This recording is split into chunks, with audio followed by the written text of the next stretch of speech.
Dear friends, today's lecture, Professor C.P. Trivedi will speak on Ashoka Pillar, the glory of India. Now I invite Professor C.P. Trivedi to start his lecture. Professor C.P. Trivedi.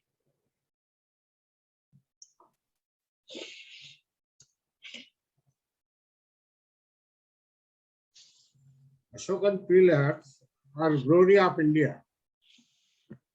These Ashokan pillars were erected by Mauryan King Ashok between 268 to 232 BC before Christ. The Indian subcontinent, they are representation of his dynamic rule and conquest across India. While most of the pillars have withered away or destroyed by some future rulers, 20 pillars are still historical in India.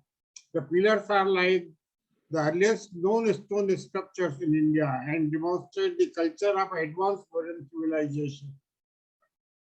ये Ashokan pillar जो अशोक ने बनाए थे वो stone pillars हैं और इससे प्रतीत होता है कि एडवांस टेक्नोलॉजी थी स्टोन कटिंग की, जिसके कारण से ये पिलर्स जो है वो बने और आज तक जो है फॉर्म है। इरविन के अनुसार जितने भी पिलर्स हैं ये कुछ अशोक के समय के पहले के भी पिलर्स हैं, प्री मौर्यन पिलर्स भी हैं और उसके बाद अशोक ने जो है पिलर वो लगाए थे। इसी का एक एग्जाम्पल है, दिल्ली में अशोक की लाट जो है आयरन पिलर और सारनाथ में अशोक चिन्ह जो है वो लगा हुआ है। ये पिलर इंडिया की वैदिक सिविलाइजेशन को एक्सप्लोर करते हैं और एडवांस टेक्नोलॉजी के साथ सृष्टि का संपूर्ण ज्ञान जो है प्रदर्शित करते हैं। एक पिलर के ऊपर एक शेर, जिससे पता चलता है कि सृष्टि का विकास जो है एक मौलिक ऊर्जा से हुआ है और ये मौलिक ऊर्जा ही जो है सर्वव्याप्त है और वही इसे संचालित करती है। इससे तात्पर्य है कि उसको ये प्रदर्शित किया गया है कि कोई अलग से ईश्वर नहीं है, ईश्वर है, मनुष्य ही ईश्वर है और मौलिक ऊर्जा जो है उसी की कल्पना पुरुष रूप में की गई है और इसे ही ईश्वर कहा गया है। निर्गुण निराकार ईश्वर इस मौलिक ऊर्जा को कहा गया है और इस मौलिक ऊर्जा का जो वो है वेदों में इसका वर्णन है। अग्नि मिले पुरोहितम यज्ञ से देव ऋत्विजम होतारम रत्न खातम। I invoke the Agni, fundamental energy, who is the priest, dev, fundamental particles, that sacrificer and reciter of the Shashti Yajna, which is treasure of jewels. Yes, सृष्टि जो है षष्ठी यज्ञ है और फंडामेंटल एनर्जी मौलिक ऊर्जा ही जो है इसको वही संचालित करता है, वही करता रहता है। इसके ऊपर रेडिएटिंग पेटल्स है, इसके ऊपर ये अगर आपको दिखाई दे रहा हो तो एपेक्स के ऊपर रेडिएटिंग पेटल्स है लोटस के। इससे तात्पर्य है कि fundamental energy crown like lotuses in the creation, उसी से जो है सब खिल रहा और सब उससे जो है कनेक्टेड है। महाध्यक्ष वैसे भून से नाभि, वह वृक्ष के समान मध्य में उपस्थित है। All are linked him with like branches of a tree, सब उससे जो है जुड़े हुए हैं। और अशोक पिलर के ऊपर जो ऊपर एपेक्स के ऊपर जो भाग है वहां पर वो बता दिया है कि फोटॉन और फोनॉन जो है वो मिलकर काम कर रहे हैं।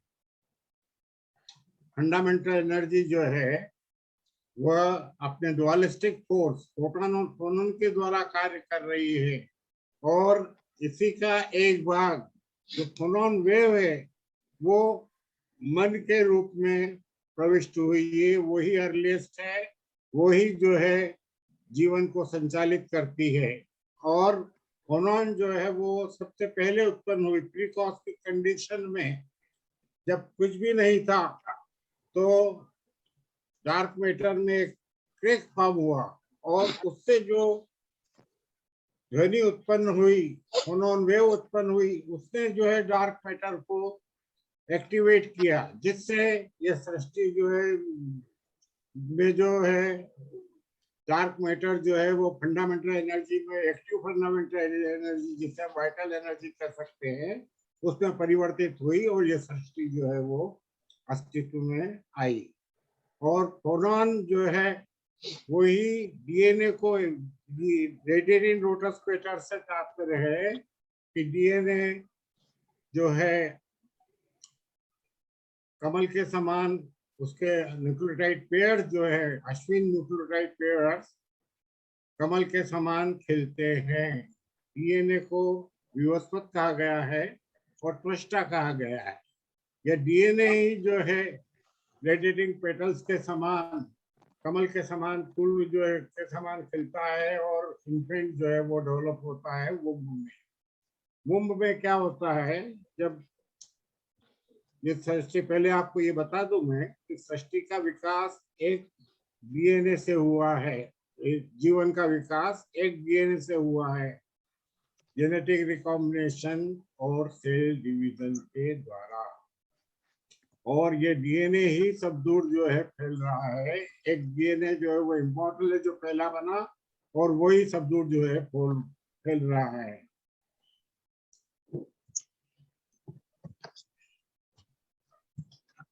अब आपको ये बता दूं, Ashwin crowned lotuses, radiating petals indicate that Ashwin crowned like lotuses with light.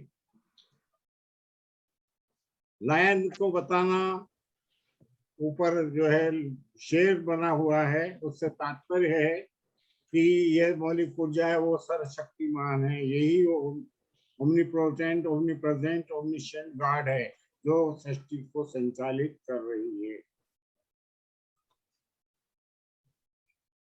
और ये मौलिक ऊर्जा अपने द्विस्वभाव के कारण कार्यरत है। यह एक बेसनगर में ही जो है, सारनाथ में ही एक और लायन पिलर बना हुआ है जहाँ दो जुड़वा शेर बताए गए हैं। इससे तात्पर्य है कि मौलिक ऊर्जा जो है वो अपने ड्युअलिस्टिक फोर्स फोटॉन और फोनॉन के द्वारा क्रियाशील है, और उसके कारण ये सृष्टि चक्र जो है वो चल रहा है।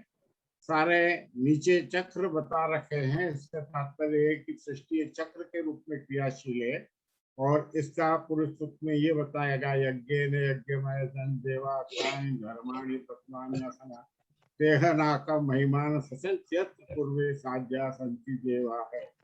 क्रिया प्रतिक्रिया से क्रिया प्रतिक्रिया जन्म लेती है, और इस क्रिया प्रतिक्रिया के सृष्टि यज्ञ में देव अर्थात फंडामेंटल पार्टिकल्स प्रथम है, वही अपनी महिमा से अपनी पूर्व की अवस्था तक पहुंचते हैं।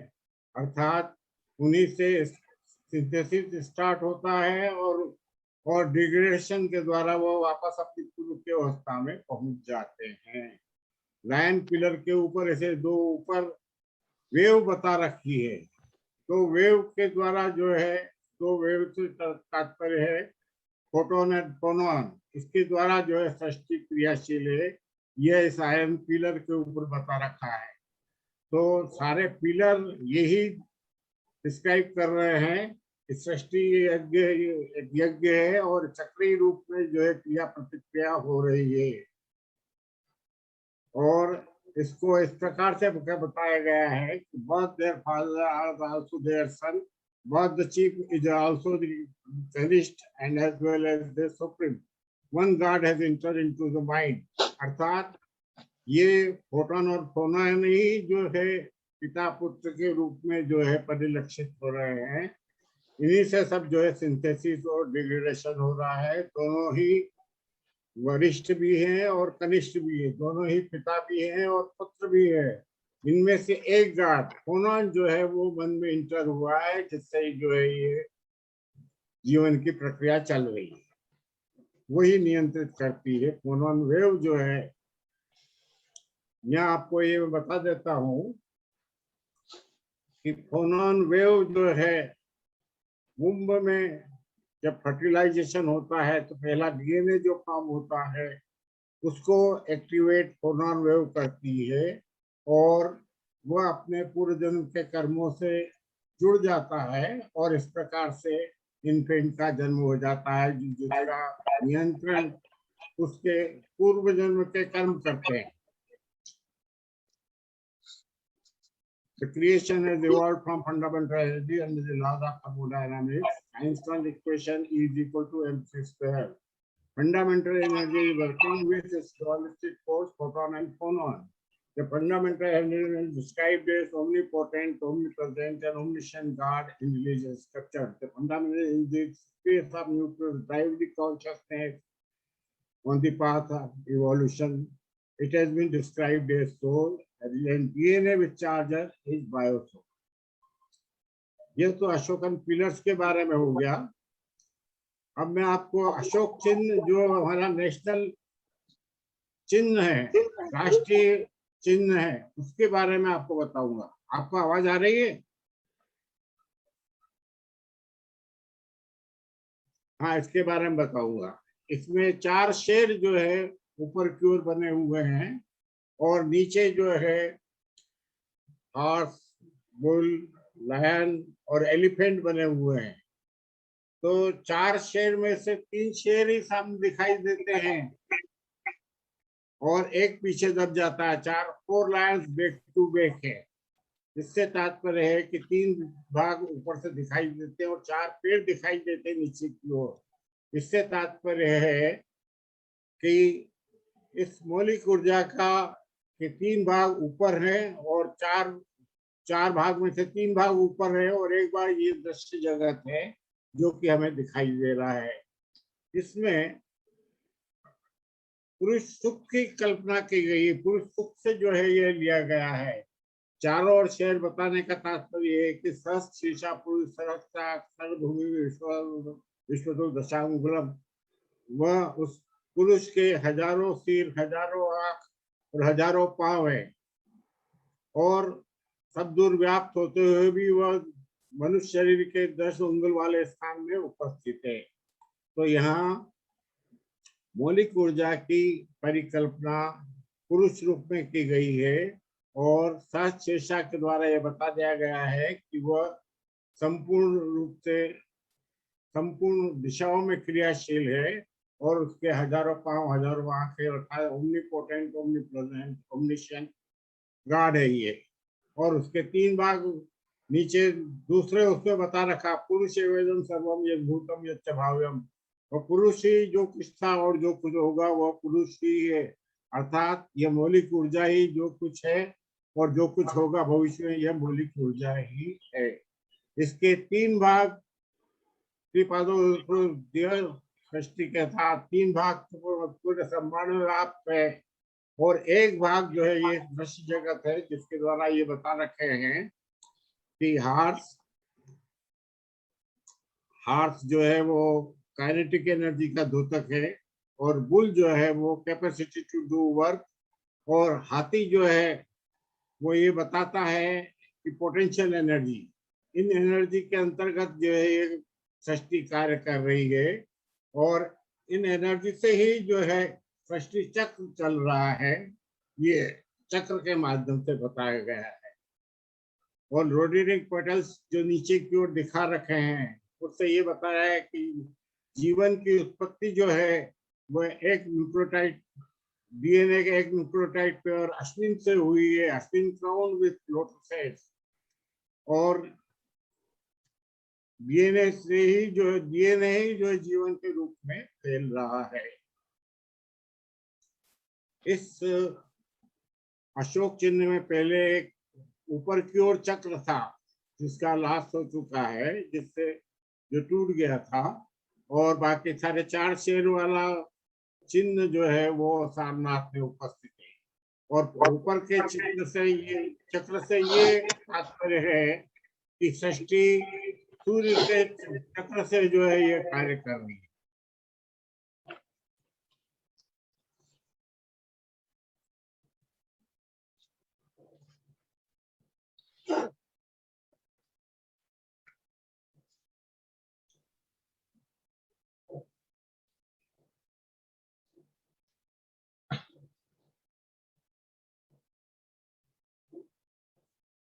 तस्माद अश्व अजायंत के 24 उसी से जो है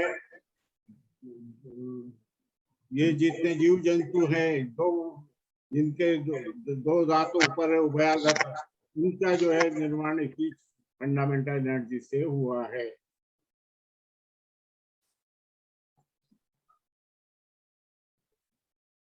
एलिफेंट जो है पोटेंशियल एनर्जी को कहा गया है, और लायन जो है ये बताता है कि ये फंडामेंटल एनर्जी जो है वही जो है फैल रही है सब में। germ of the world, enzyme of all creation, spring to life and fill the earth and heaven. Even the third rock we kept when passing over, when the 5 tribes brought a sacrifice to Agni. The vital energy is the ensign of existence of all. Spring to life with the assembly of 5 tribes, 5 gross elements: air, water, sky, energy and matter. Horse kinetic energy का द्योतक है। और hello hello, सुन रहा है चल रहा है ना? हाँ चल रहा है, बोलिए बोलिए आप। हाँ, the bull has capacity to do work. A body form pride has thou charge as quick as the wind emoshes thy spirit. तो बुल से मतलब जो है उसके हार्न से यहाँ की तुलना की गई है डीएनए की। डीएनए ही जो है सब दूध फैल रहा है। और हार्स की तुलना इसलिए की गई थी कि जैसे ही फोनोलॉन ने डीएनए को स्टिमुलेट किया, ये हॉर्स के समान जो है लाइफ जो है पुलाट से भरने लगी। द व्हील ऑफ सन, इसके जो 4 एनिमल बता रखे हैं उनके अल्टरनेट बीच में चक्र बता रखे हैं। चक्र से तात्पर्य है कि सृष्टि चक्र के रूप में क्रियाशील है। और पहला जो व्हील है वह टाइम का व्हील है। सन, जो उसका रिलेशन सन से 360 दिन का जो चक्र होता है संवत्सर काल का, उसको इसके द्वारा अभिव्यक्त किया गया। 24 सालों के द्वारा 24 पक्ष जो है बताए गए हैं कि टाइम काल जो है 360 दिन का है, जिसमें 24 पक्ष होते हैं और उसी के अंतर्गत जो है प्रकृति के सारे कार्य चल रहे हैं। इसे व्हील ऑफ टाइम कहा गया है। दूसरा जो चक्र है वो व्हील ऑफ नेचर। अग्निरिंद्रो वरुणो मित्रो अर्यमा वायु पूषा सरस्वती सजोषः, कि 24 प्रकृति के जो घटक तत्व है 24 वह जो है इस सृष्टि को चला रहे हैं। इसमें से 12 प्रकृति घटक तत्व और 12 आदित्य, इसके अंतर्गत जो है प्रकृति का काम चल रहा है। फिर wheel off season, Wheel of Season, creation work system under season variation related 1592। जब देवों ने फंडामेंटल एनर्जी को बांध दिया तो उसकी किस समय जो है वो सप्तासन परिधि से सप्तम पुरुषम पशुम सप्तासन परिधि सप्तासन परिधि स्त्री, अर्थात जब देवों ने फंडामेंटल पार्टिकल ने देवों फंडामेंटल पार्टिकल को बांध दिया, एटम का निर्माण हो गया, तो वह फैलता चला गया लाइक मोलिकुलर कोरियोग्राफी। इसका कारण ये है कि जब देवों ने बांध लिया, अर्थात अंडरलाइन स्पेस जो चक्र में बीच में सेंटर है वह हिग्स फील्ड को प्रदर्शित करता है कि हिग्स अंडरलाइंग स्पेस से जो है एलिमेंट्री पार्टिकल्स को भार प्राप्त हुआ। और यह सृष्टि जो है वो अस्तित्व में आई। उस समय इसके 21 समुदाय थी, 12 महीने, 6 ऋतुएं, 3 स्थान, आकाश, अंतरिक्ष और पृथ्वी, ये इसके 21 समुदाय हुई। When the elementary particles enclose the space, the electromagnetic rays of 7 planets act just like 7 sticks around the circular course. The 12 months, 6 seasons, with the sky, sun as the source of energy, atmosphere as the source of oxygen for life. They feed the creation life in as 21 fuels during journey of life. ये 21 fuel जो है वो life को चलाते हैं, और ये चक्र के रूप में सृष्टि काम कर रही है। यज्ञमय देवास्तानि धर्माणि पकवान्य सनाते नाका महिमान संत्यत पूर्वे साध्य संति देवा है। In the creation sacrifice, the action and interaction generate actions and interaction series, where the elementary particles are the first to take seat as per law. With the X, they reach their highest place with synthesis and reach the seat of their original state of elementary particles cyclically. अर्थात क्रिया प्रतिक्रिया से क्रिया प्रतिक्रिया जरूरत होती है, और इस क्रिया पत्रिका के सृष्टि यज्ञ में देव फंडामेंटल पार्टिकल्स प्रथम स्थान ग्रहण करते हैं, और वो ही अपनी महिमा से अपनी पूर्व की अवस्था तक पहुंचते हैं। अर्थात उनसे सिंथेसिस होता है और वही डिग्रेडेशन होकर अपने एलिमेंट्री पार्टिकल्स के अवस्था में पहुंच जाते हैं। अर्थात सिंथेसिस और डिग्रेडेशन इस प्रकृति का नियम है।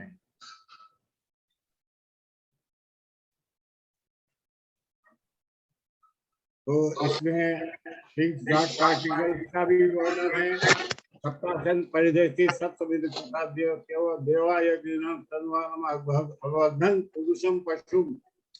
यहाँ देवों से फंडामेंटल पार्टिकल्स को कैसे भार प्राप्त हुआ ये बता दिया गया है कि आकाश से आकाश की उत्पत्ति हुई, और उससे मतलब है विराटो अधिपुरुष, उससे जो है अधिपुरुष फिर से विकसित हुआ। अर्थात अंडरलाइंग स्पेस से जो है एलिमेंट्री पार्टिकल्स को भार प्राप्त हुआ, और जब उन्होंने फंडामेंटल पार्टिकल्स को एटम में इलेक्ट्रॉन, प्रोटॉन, न्यूट्रॉन और एनर्जी, ये 4 पार्ट होते हैं।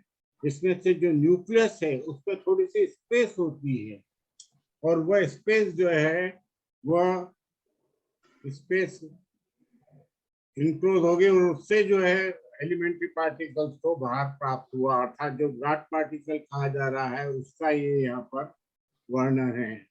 अर्थात हमारा जो अशोक चिन्ह है उसमें सारे साइंटिफिक वो है। अब इसमें एक चक्र और है, wheel of man, aim of life. The Ashoka emblem is the symbol of India's political culture. Ancient India's greatest achievement to explore underlying space, Higgs field, the modern God particle, is the source of creation and life. The human body is a microcosm inside a macrocosm. The human species is highly evolved, which is under the process of mental evolution. To evolve one's own self from animal instinct to human and godlike nature with the sacrifice of desire is the aim of life. Maurya काल में और गुप्त काल में भारत बहुत समृद्ध था, और कोई चोरी चकारी नहीं होती थी, ताले और खुले रहते थे, दुकानें खुली रहती थी, और कोई चोरी चकारी नहीं होती थी। इसका मतलब ये कि सब जो है अपने हिसाब से सेल्फ डिसिप्लिन के साथ कार्य करते थे। यह इसके में बताया गया है, क्योंकि human body is microcosm inside a macrocosm, और जीवन के अंतर्गत ह्यूमन स्पीशीज जो है मेंटल इवोल्यूशन में के अंतर्गत कार्यरत है, और इसमें to evolve one's own self from animal instinct to human instincts and god like nature is the aim of life. इस सृष्टि चक्र में रीबर्थ और डेथ निरंतर चलने वाली प्रक्रिया है, और इस प्रक्रिया में अपने आप को एनिमल इंस्टिंक्ट। एक चीज और बता दूं आपको कि मनुष्य में सत रज तम 3 गुण जो है जन्म से आते हैं और मृत्यु के साथ जाते हैं। इसमें से जो प्राकृतिक वृत्ति है उस पर कंट्रोल करना और अपने आप को मनुष्य तत्व की ओर विकसित करना और मनुष्यता से ऊपर डिवाइन इंस्टिंक्ट की तरफ इवॉल्व करना, ये जन्म और मृत्यु के अंतर्गत चलने वाला उद्देश्य है जीवन का। आज मनुष्य जो है बहुत भ्रमित है कि किस प्रकार से जो है सृष्टि चल रही है। आज के मॉडर्न डेवलपमेंट से लोग भ्रमित है, वो धर्म और आध्यात्म के बीच में डिफरेंस नहीं कर पा रहे हैं और अपना धर्म भी पालन नहीं कर पा रहे हैं। तो जीवन का उद्देश्य ये है कि अपने आप को इवॉल्व करना ह्यूमन इंस्टिंक्ट की तरफ और ह्यूमन इंस्टिंक्ट से डिवाइन इंस्टिंक्ट की तरफ विकसित करना, यह जीवन का उद्देश्य है। The 24 spokes in the wheel signify 24 elements of man. 5 gross elements: earth, sky, fire, water, and air. 5 sense organs, 5 working organs of the body, 5 subjects of the sense organs. With this, the mind, intellect, ego, and nature develop gradually under the cycle of rebirth and death. Sankhya. The central point in the wheel is this axis. It represents fundamental energy, and as the spokes in the wheel have no importance without the axis, in the same fashion, the component of nature and the creation have no importance without the Higgs field, space, and vital fundamental energy. The same has been described as omnipotent, omnipresent, and omniscient God and various religious structures. As such, the national emblem is the symbol of religious structures, national integrity and communal harmony with pride and honor for every Indian. It can form the bridge between modern science and spiritualism. हाँ sir.